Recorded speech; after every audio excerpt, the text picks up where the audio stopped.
Thank you, team. Thank you. Wow. Very good. Thank you. Thank you. Thank you. Thank you. You know, that's what you call faith, where people applaud before you start. So we thank you, all you faithful people out there. But anyway, tonight I like to do a talk on listening. Not all the time. He always used to assign topics to people who needed to learn in that area. And so one time he asked me to talk about that. So I thought, okay, I was so proud of it. And then I heard him say later, you know, usually I assign topics to people who need to learn about that area. So I tell you, I've learned about that area, and I'm still learning in that area. How many of y'all know you need to listen more? Raise your hand, okay? As I say all the time, if you didn't raise your hand, you're the one I'm talking to tonight. But I really feel that, you know, the weakness for me really was listening for the longest time. And leaders are listeners, and it's important to understand. You know, in our family, we have a family of 5, and today Claudia and I are empty nesters because all of our 3 children are gone, married off and everything. But I remember, we're in our family, as our kids were growing up, every time we'd eat around the table, one thing we always did was take the phones off the hook and spend that 45 to an hour just as a family, be able to listen to one another, okay? And the ironic thing is that the only person who we ever listened to was my daughter, Natalie. You know, so, you know, she's in the business one day, so she'll probably hear the CD, okay? But Natalie liked to talk a lot, okay, like her mother. And so we'd sit there, Claudia and I, and Sonny, and Nick, and Natalie. And so Natalie would talk the whole time, okay? She'd talk, and so we'd just sit there listening, okay? We didn't really have a choice. We just had to listen, okay? And so finally, Sonny gets married, and he leaves, okay? And so now he's gone, so now it's Claudia and I, and Nick, and Natalie. And Natalie's still talking, okay? She's still talking, you know, she just likes to talk. And she had good stuff to talk about, but she just liked to talk. And finally, she gets married, and she leaves. Now it's just Claudia and I, and actually she just left because she went away to acting school. So now it's just Claudia and I and Nick. We're sitting at the table. And all of a sudden, Nick starts to talk. I said, Claudia, he can talk. He can talk, you know. He's only 22 years old, but he can talk. But because he's such a good listener, he probably is the smartest of the whole bunch, quite honestly. Because people who are listeners are really the ones who really learn. And so he's bright. Nick is a sharp kid, and he listens. And if you ever talk to Nick, you just talk to him, he'll listen. He looks at you in the face, stares at you, and he just listens. He's a good listener. So I guess sometimes we can learn from our own kids, okay? So anyway, you know, so many people have poor listening skills. And I'm going to talk about it tonight because I truly feel that there are many pitfalls in this. And I'm going to talk tonight about 6 pitfalls in listening. And before I get to that, I'm going to share a couple thoughts. I'm going to talk about 6 pitfalls in listening, okay? You know, I know that many of the talks that I do that come out on a CD, you know, I don't always do training on how to follow up and how to contact and invite and how to build a taproot. All that's important. And I can surely talk about that tonight. But many things that I talk about are areas that you could use in everyday life. Not just in this business, but with your family and your kids and with your peers and your relatives. So this is something I think we could use everywhere we go. It's kind of a part of life. And I like to talk about things like that occasionally along the way. As I said earlier, you know, God gave us 2 ears and 1 mouth for a reason. And that just really means to listen twice as much as we speak. And I know so many people in this business, outside the business, all they do is talk. And most talkers aren't good listeners, okay? And they want to talk more than they listen. And consequently, that's why they're not successful in life in general. They're not successful in their family. They're not successful in this business. And most of them are not successful outside. And they're surely not successful in relationships. Because people don't like to be around people who talk all the time. How many know what I'm talking about here? You know, sometimes I accidentally have one of my downline, and they don't know who they are, obviously. They're not in this room tonight, I'll say that, okay? But sometimes I accidentally call the wrong number, and I call a downline who I didn't really want to call, and that's a person I can never get off the phone. I go, oh my God, I called the wrong person, okay? And they want to tell me about all their life issues, and you just can't get off the phone, and I want to intervene, but they never come up for air. You know what I'm talking about here, you know? If one time they go, then I get a word in, okay? But sometimes that doesn't happen. And I hope that I'm not talking about you, because this is a really serious issue when it comes to succeeding in life, not just in this business. We're in the people business. And obviously we want to attract people to us. I say attract, not detract. And so many times when people aren't good listeners and all they want to do is talk, they detract. So I'm going to encourage you to listen. Tonight I'm talking and you're listening. But usually when I sit down with a new prospect, I'm a listener. Because if you listen enough, that prospect will tell you everything about why they should be involved in this business. I listen to them. That's the reason why that CD went out some time ago called Tips on Showing a Plan. I talked about asking questions before you start showing a plan. Ask some questions and let them talk to you. And they're going to give you all the reasons why they should be involved in this business. Listening is part of the submission process. You know, there's a CDs out there called The Three Powers. The power of unity, the power of the spoken word, and the power of submission. And submission is, and listening is part of the submission process. And people who don't listen are not submissive. This is important. I'm talking about people that you work with, your boss, your employees. Listening is part of the submission process, in my opinion. Before we lead, we need to listen. Before you can lead, you need to listen. This is such an important part of it, okay? A good leader listens to others' perspectives. Now listen to me, I want to repeat this statement a couple times. A good leader listens to others' perspectives before they communicate their own points. A good leader listens to others' perspectives before they communicate their own points. And consequently, they earn the right to be heard. Here's what I mean. If I'm going to listen to Mark, and I will say this, Mark is an excellent listener. Whenever I have lunch with Mark, and we're talking, he sits and he listens, honest to goodness, and I'm not saying that because Mark Diamond's here, he's an excellent listener. He just listens. He looks you right in the face, I could tell he's really listening. And here's what he does. He's nodding, just like this, like, I really hear you. He'll make noises. He'll nod. He's really listening. All of a sudden, when I stop talking, he talks. What now has happened, I give him a right now to talk because he's listened to me. You get the right to talk when you listen to someone else. How many understands what I'm talking about here, okay? This is important. And I think sometimes the privilege of listening, the privilege of talking comes by listening first. And so many times when someone listens, when you listen to somebody and they're finished talking, all of a sudden now you have the right to talk. Anyway, let me, I read something once, in fact, just recently, and it's kind of and probably very few have ever heard of this, it's called the Indian talking stick. Has anyone ever heard of the Indian talking stick? Okay. The Indian talking stick is something that's centuries old. I kind of wish we'd have it today and talk more about it. And it's when tribes would meet one another and they want to communicate. Maybe they want to make peace. Maybe they're going to fight, whatever the case may be. When tribes come together, the leader of the tribe, okay, he would hold up a stick. And whoever has a stick speaks. And that stick means, it's a stick of respect. And that stick means he's holding up a stick, and that means that this guy holding up the stick, he's the one who's going to speak. And it means everyone else listens. No one else talks, only he talks. And when he's finished speaking, everyone understands it, then they pass it to the next person. Then it's your time to speak, and everyone listens. That's called the Indian talking stick. And the reason why there's maybe so much challenges in life and so many people who don't communicate, because everybody wants to speak, okay? And that's some of the major challenges here, okay? So the person holding the stick, only that person, and no one else talks at that particular time. The focus is on understanding. Listen to me now. The focus is on understanding and respect. And I truly feel that probably one of the greatest emotional needs of people today is the need to be understood. I think it's one of the greatest emotional needs of people, the need to be understood. And the only time you can be understood is if you listen. You keep your mouth closed and you listen to other people. I'm going to talk about some of these pitfalls in just a little bit here. To understand, we must listen. I'm going to repeat it again. To understand, we must listen. To understand, we must listen. Some people talk incessantly. They have no friends. If you don't have much of a social get-together, it's because you probably are turning people off because you run your mouth constantly. You're turning people off because you talk too much. I have friends in my life, they're constantly talking. And what they don't realize is some people put up with it and others just won't. You can't afford not to lose friends. You can't afford not to have that in our business. If you don't get this, you will ultimately fail to connect. Mark used the word connect. If you don't get what I'm talking about tonight, I promise you, you won't connect with others.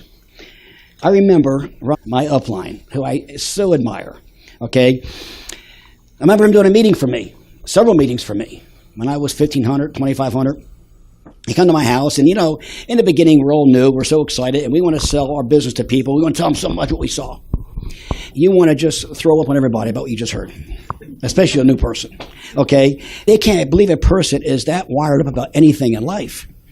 And I remember Roger in my house doing a meeting, and this prospect was pretty interested. And I'm talking to this guy. Roger's did a beautiful plan. If your upline comes out as a presentation, you don't talk. You let your upline do the plan. When Mark introduces me to do a presentation, he sits down. Once I get that mark in my hand, Mark doesn't talk any longer. I'm doing the talking. Not because I can speak better than him, but I can do for his team maybe what he can't do for his team.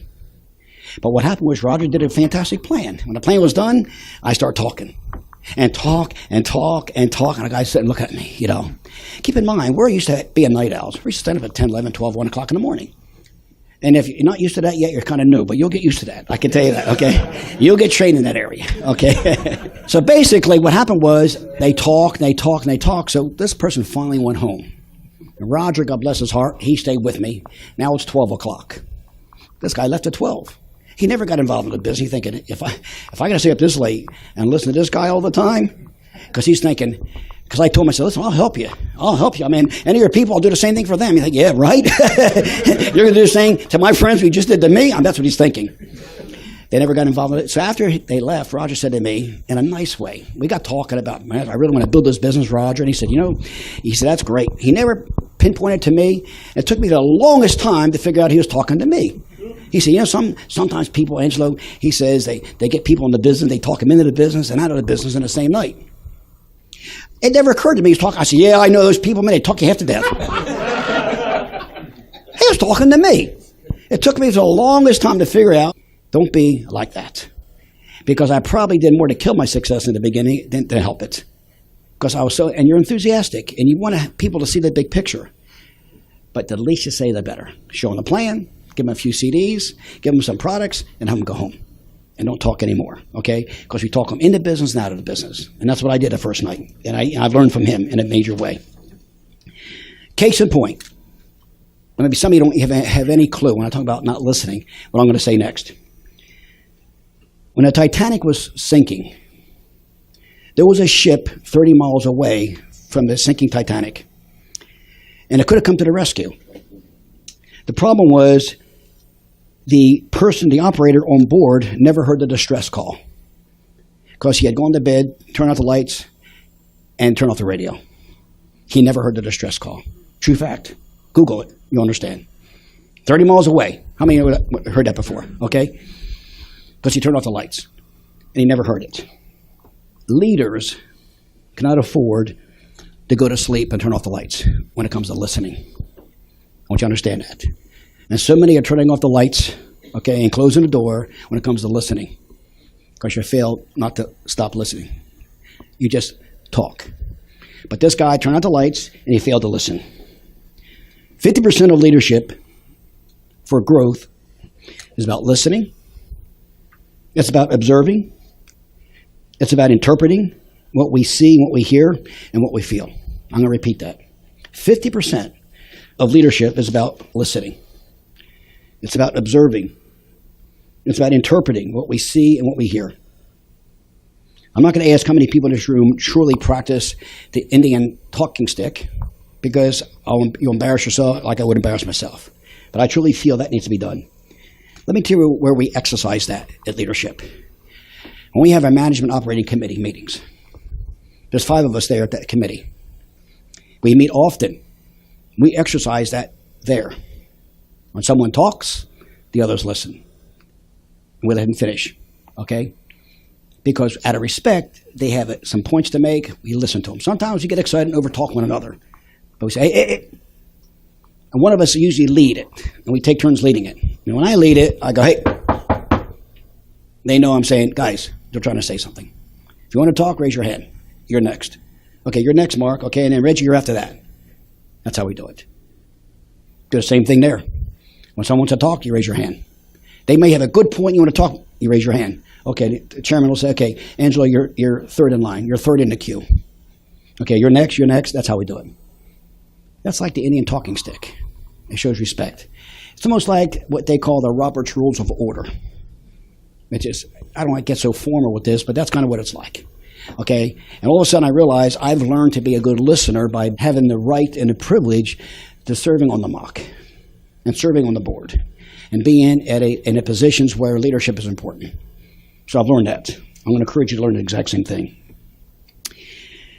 It's called respect for other people. Respect for what they have to say. And this is important. It's like turning off your cell phone. When I have lunch with somebody and they're talking and the phone rings, usually what I do is, my mistake, I usually put it on vibrate, I turn it off. If I'm sitting down with Jed and we're having a lunch for an hour and we're going to counsel, I turn the phone off. Because as soon as I take a call, when I'm talking to him, I'm telling him that that call coming in is more important than him. Now, I may call Claudia, I say, Claudia, listen, I'm going to be with someone for an hour. Usually, sometimes I'll say, hey, the commander-in-chief is calling, okay? But usually, when I'm talking to somebody, the phone is off, okay? And because I'm telling Jed that this phone call is more important than your conversation with me. But when I turn it off, I don't take any calls. Sometimes I say, oh, take the call. No, I'm not taking. I'll take it later. That tells him that my conversation is more important than this phone call coming in. So I'm going to encourage you. I know sometimes we carry these things on our ears, these Bluetooth, looks like a roach on your ear. Please, take it off if you have it on. To me, it's rude. In my opinion, it's rude. It's okay if you're in your car, but if you're at a meeting, take it off. Okay? Don't use it when you're doing a one-on-one. Surely don't have it on when you're showing the plan. Take it off, okay? Because the cell phone tells other people, you're not listening to them, that the person calling you is more important than their conversation. How many understand what I'm saying?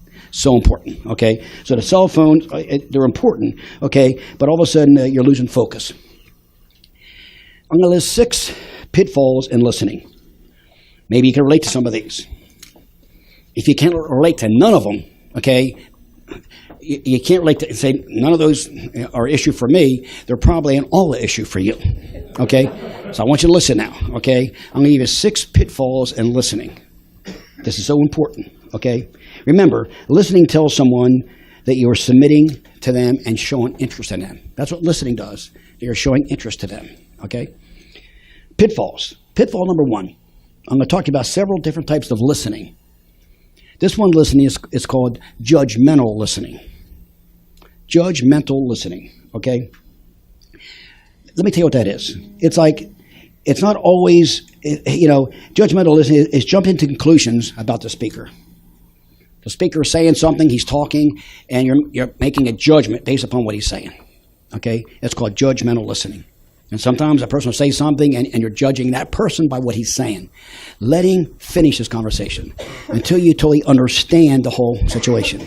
Judgmental listening. And sometimes we wind up judging a person by listening to him. It's called judgmental listening. Pitfall number 2. It's called selective listening. Let me get back to judgmental listening in just a minute. I'm going to get back to that. Judgmental listening.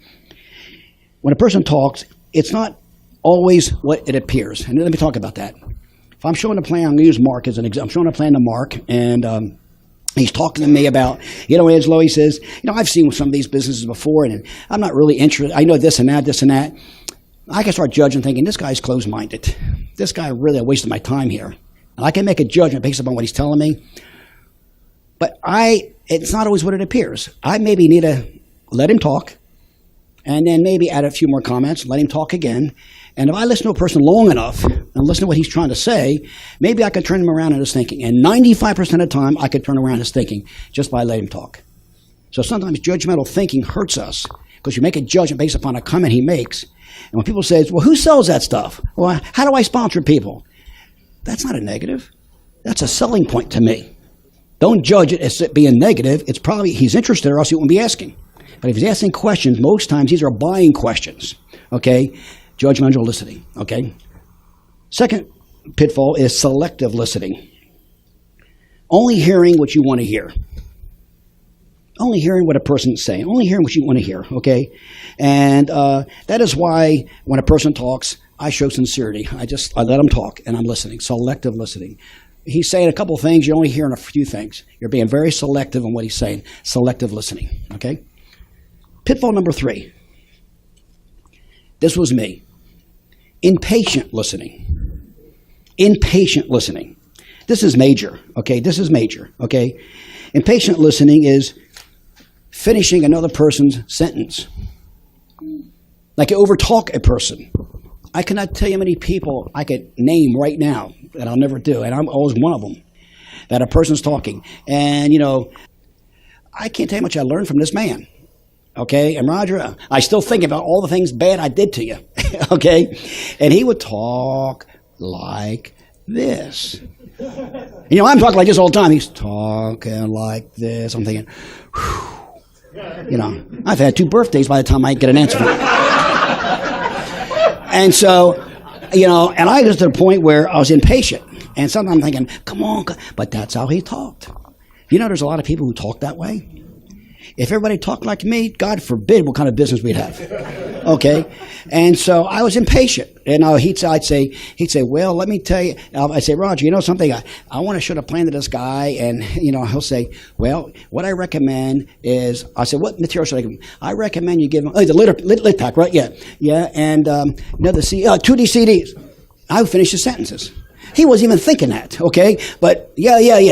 He would say yes, so I would shut up too.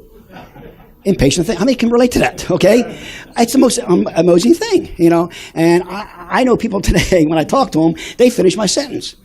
I'll start something, they finish it. I'll say, "How do you know I was going to say that?" And so all of a sudden, I don't want to talk to those people anymore. Okay, and when you're sitting out with a prospect, this is where the danger comes in. Okay, you want to finish their thoughts. It's impatient thinking. Like, come on, get it out. I mean. You know what I'm talking about? All my fast talkers, raise your hand. My fast talker. Yeah, you know what I'm talking about here, okay? Impatient, just being impatient. Just impatient listening. It's unbelievable, okay? It's like, and again, this is just bad listening, okay? And all of a sudden, because you want to talk and you over-talk them. Let a person, I don't care if they talk like this, let them get it out, okay? Because they're going to tell you. I mean, it may take forever, okay? But, you want to find out how I can connect with this person. And when you allow a person like that to talk this slow, and you just keep listening, and you're saying to yourself, oh, man, you just let them talk. And guess what happens? When they finish talking, now they're willing to listen to you. When you keep interrupting them and overtalk finish your sentences, they don't want to hear you anymore. You've earned a right to talk when you listen. Let me repeat that. You've earned the right to talk when you listen to somebody else. 4th pitfall in listening is called egocentric listening. Egocentric listening. And that's really thinking about what you're going to say, as they're talking. In other words, you're not really listening 100%. You already made a decision as we're talking what you're going to say regardless of what they say. Because what you're saying is more important than what they're saying. What you're saying is more important than what they're trying to tell you. And you're really not listening 100%. You already made a decision before they finish the comment. And I can tell you right now, I'm already, as I'm sharing some of these thoughts with you, I've already had pitfalls in many of these listening challenges already in my life. Another pitfall is patronizing listening. Patronizing. Patronizing somebody means you pretend to listen, but you're really in another world. You pretend to listen to them. And they're talking and talking, and you're thinking about, I can't wait to get on my motorcycle, man. And you're thinking about a motorcycle trip, you just talk, and they're sitting there talking for 5 minutes, you're not even hearing the thing they're saying. It's just words. I'm not going to throw a show of hands, I think most of us do that. Someone's talking, and you're thinking about something else altogether. I hate to say this, I've done this with my wife. And she's talking, and I'm thinking about something else I'm going to do. And I'll say, she might say something, Ange, we're going to go to dinner tonight, and at 7 o'clock we're going to do this and that, and she's talking on, and so then I'm thinking of something else all of a sudden. I'll say, hey, listen, when are we going to dinner? And she'll say, Ange, I just said that. I says, you did? So, and then you want to be sure that you're right. She said, you never said that. Because now you want to be right. Okay? It's called egocentric listening. Okay? So all I'm saying is, patronizing listening. You just listen, but you really don't listen. You have your mind somewhere else. A pitfall, major pitfall. And the last pitfall is stubborn listening. Stubborn listening. In other words, you're listening, but you're not open. Maybe your mind is already made up. Your mind's already made up. I'm sitting talking to Mark, and Mark's talking to me, and I'm saying some things to him, and he's telling me, and I'm saying, listen, I'm not going to listen to a word he's saying. I already made up my mind. I'm not going to listen to anything he's saying. It's called stubborn listening. How many people here of the 6 pitfalls, maybe you find yourself in one or two of these areas? Raise your hand, okay? Listen to me. We can change this. And the way to change it is to stop talking and just become a listener. No matter if it kills you, just listen. Learn to listen. You want to raise your sponsoring percentage? You want to connect more? Speak less and listen more. 50% of leadership is listening. I want you to understand that, okay? Listen. Don't talk so much. Let someone else talk. Validate someone else's conversations. And when you validate them, they respect that. It's such an important thing. Not listening shows lack of submission. This is so important to understand. Many leaders, I'm the first, never learn to listen well. And that they're so focused many times on their own agendas that they tune out everyone else. So I'm going to encourage you, if you do nothing else, as you start talking to people, when you meet with somebody, listen to them. How do you listen to them? You nod. You shake your head. One thing I'm going to say that there's probably 2 things. And someone said, well, how do I become a good listener? How do I become a good listener? Okay, Angela, I'm suffering from 1 or 6 of these probably, or maybe all of them. So what do I do? How do I become a better listener? I'm going to give you 2 points. How to become a better listener. 2 things. 2 things are vital to become a better listener and a good listener. More than just better, a good listener. Number 1 is to show empathy. When you show empathy, that means you care. Okay, show empathy and ask good questions. 2 things. You show empathy and you ask good questions. I'm going to talk about both these now. You show empathy and you ask good questions. How do I become a better listener?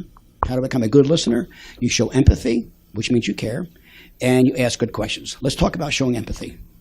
Let's talk about what that means. How do you show empathy? Basically, this means you're entering into another person's situation when they talk.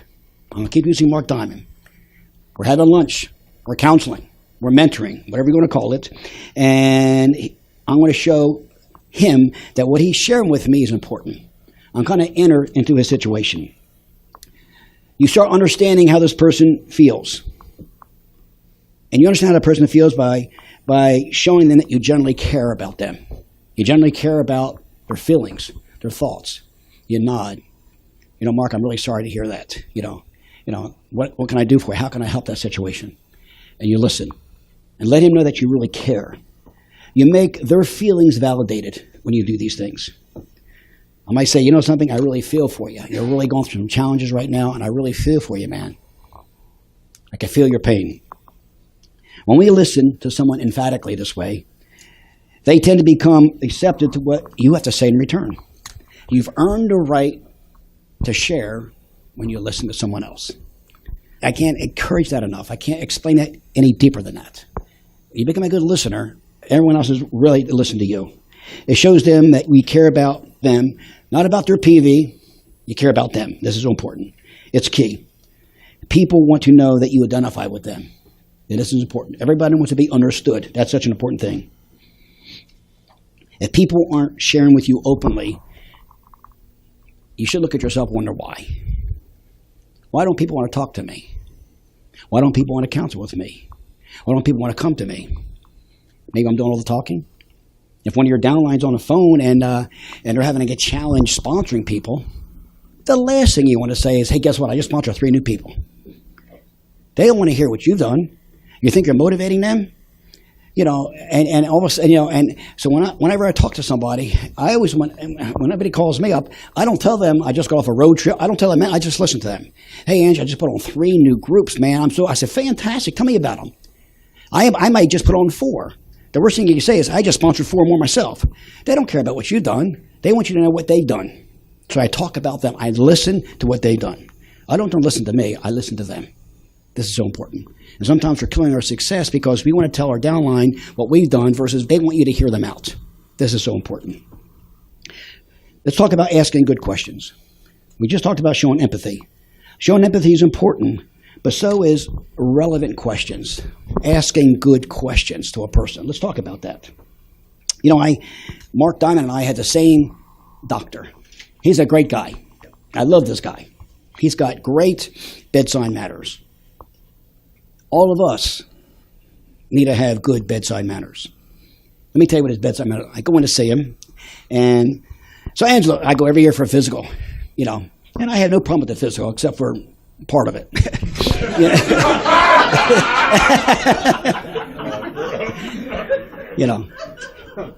So when I go see him, we'll talk for a little bit. He says, Angela, tell me how you doing. How's everything? How's Claudia? How's the kids? Hey, your daughter just had a baby. Tell me about that baby. I mean, this is his time. He's getting paid well, obviously. But if I'm there for 30 minutes, at the max, 20 minutes, he's connecting with me.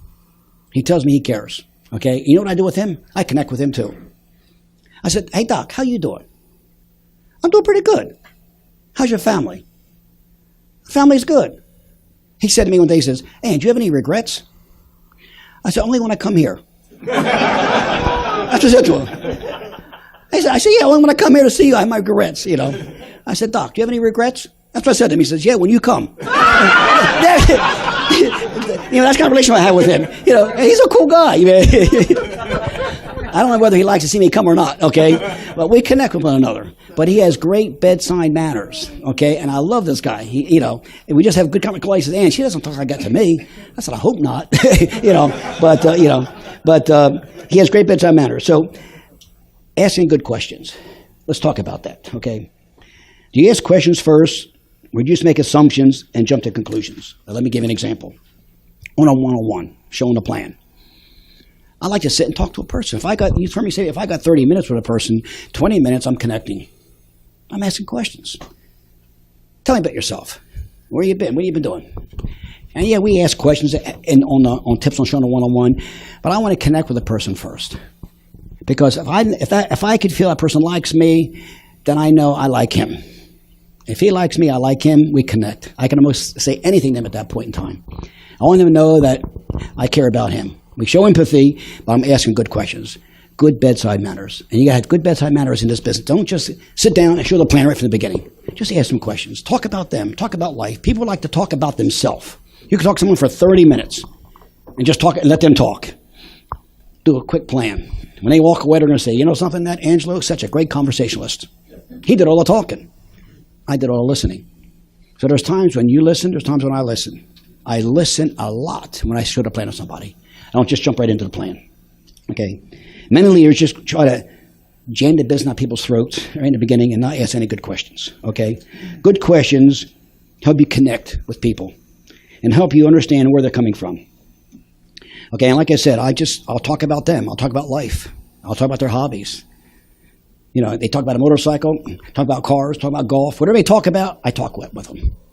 Tell me what you enjoy. I like golf. Tell me about golfing. You like golfing, Angelo? Well, I got a golf cart. I really don't golf, I tell him. I said, no, I remember my sponsor, Roger Curry. And I got to talk about Roger. Tonight I'm talking about Roger a lot because he's on my mind. I remember one time we went on a long trip. Claudia and I and Roger and Bobby. We passed this golf course.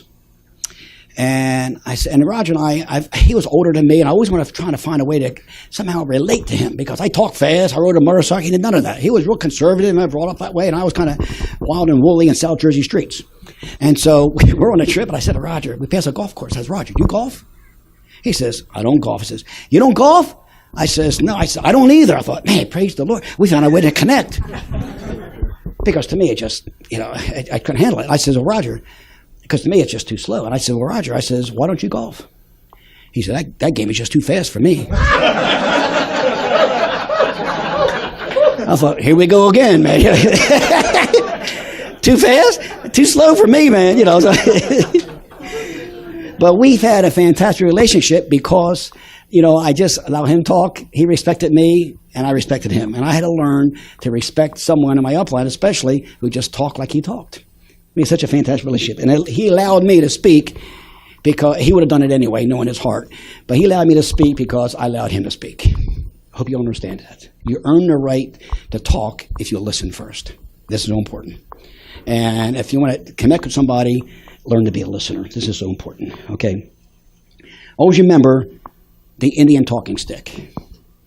It's obviously, it's invisible, obviously, but if you want to connect with others, you must learn to listen first. And I want you to start that tonight at home with your spouse. I want you to learn it tomorrow when you show the first plan. Just listen to let a person talk. They learn to respect you when you just let them talk first. Your relationships, I promise you, will be strengthened. And more importantly, your influence with these people will increase if you listen first. Your relationship will be strengthened, and your influence will increase if you learn to listen first. Okay? It always begins with showing empathy and asking good questions. I talked about at a railroad track, it says stop, you look, and you listen. Now, I talked about acting, obviously, but you stop, you look, and you listen. I'm talking to Mark. I'm stopped talking, I'm looking at him, and I'm listening to him. In the next 20 minutes, he's going to tell me everything I need to know because I want to connect with him. You know, when I can connect with Mark, he's telling me all the reasons why he needs this business. I'm talking about family. I'm going to talk about his future. I'm talking about his goals. Where are you heading? What do you want out of life? And the more I listen, the more I learn. And the more I learn, the better I can connect. And if you're going to succeed, and Mark talked about this tonight, you learn to connect. And I'm going to encourage you, when you start showing this plan tomorrow, is just learn to listen. Just stop and listen to people.